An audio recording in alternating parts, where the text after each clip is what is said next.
বাড়ির পূজার কথা মনে পড়ে আর এই প্যান্ডেল হপিং করে ভালোই লাগে। ছোটবেলাতে কি স্ট্রেস ছাড়া পূজা থাকতো, তখন চিন্তা থাকতো যে কয়টা জামা হবে। এখন হচ্ছে চিন্তা থাকে যে না, সামনে কি হবে, মা আমাকে আশীর্বাদ করো, জীবনে যেন সামনে ভালো করতে পারি। ছোটবেলার পূজাটা তো একটু স্পেশাল হয় সবার কাছে, আর এখন যেমন অনেক দায়িত্ব নিয়ে সবকিছু নিজেকেই করতে হয়। ওইটার যে আনন্দ মানে উৎসাহ সেটার সাথে এটার তো মিল পাওয়া যায় না, এটা অনেকটাই যান্ত্রিক হয়ে গেছে আর কি। শৈশবের আনন্দটা তো বলে বোঝানো যাবে না, ওটা একরকম, এটা আর একরকম ফিলিংস। প্রতি বছরই আসা হয়, অষ্টমীর অঞ্জলি ঢাকেশ্বরী থেকেই নেওয়ার চেষ্টা করি, ভালো লাগছে। ঘোরা হয়েছে, 10-12টা ঘোরা হয়েছে। ওই বাবা যেমনটা বললো, একসময় বাড়িতে পূজা হতো, আমার দাদু চলে যাওয়ার পর থেকে আর কি আমরা আর করে উঠতে পারিনি, তো প্রায় এক যুগ বাড়ির পূজা বন্ধ। বাড়ির পূজার কথা মনে পড়ে আর এই প্যান্ডেল হপিং করে ভালোই লাগে। হ্যাঁ, সবই মনে আছে ছোটবেলা থেকে, এবং দাদুর সাথে কাটানো শেষ পূজা 2013-তে আমাদের বাড়িতে এরকমই অঞ্জলি দিতাম, উপাস থাকতাম, আমাদের পাঠা বলি হতো।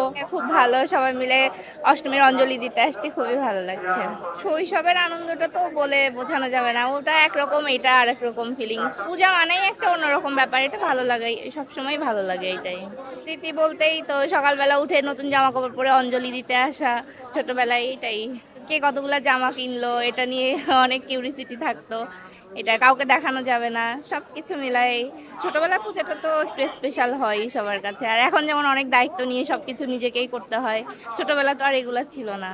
ঢাকার সব বেশিরভাগ মন্দিরে ঘোরা শেষ। ভালো লাগছে।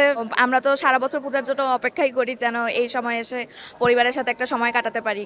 সারা বছর বিভিন্ন ব্যস্ততা থাকে বা যাই থাকুক না কেন, দুর্গাপূজাই একটা সময় যে যখন এসে যাদের সাথে দেখা হয় না তাদের সাথে দেখা হচ্ছে, বা যে আনন্দগুলো করা হয় না সেগুলো করা হচ্ছে। 3টা গিয়েছি পর্যন্ত, বেশি এবার ঘোরা হয়নি, তো ওইটুকুই, যতটুকু পারা যায় আনন্দ করার চেষ্টা করছি। ছোটবেলার পুজোতে কি, ছোটবেলায় জীবনে চিন্তা ভাবনাও বেশি কিছু ছিল না, তো দেখা যেত খুব স্ট্রেস ফ্রি কাটতো পূজাটা। এখন একটু বড় হয়েছি, তো চিন্তা ভাবনা অনেক কিছু থাকে, যে এখন যেমন একটু পরীক্ষার চিন্তা বেশি, বা জীবনে কি করবো এসব চিন্তা, মানে একটা স্ট্রেস থাকে আর কি। ছোটবেলাতে কি স্ট্রেস ছাড়া পূজা থাকতো, তখন চিন্তা থাকতো যে কয়টা জামা হবে।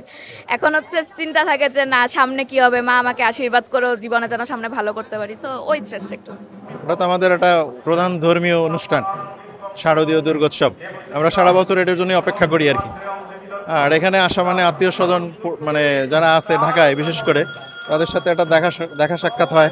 সবাই আমরা কোনো না কোনো কাজে জড়িত, তো ধর্মীয় অনুষ্ঠান পাশাপাশি সামাজিক অনুষ্ঠান এগুলা কেন্দ্র করে সবার সাথে একটা দেখা সাক্ষাৎ হয়, এটা মানে পুনর্মিলনী বলতে পারেন। অবশ্যই আমরা উপভোগ করি।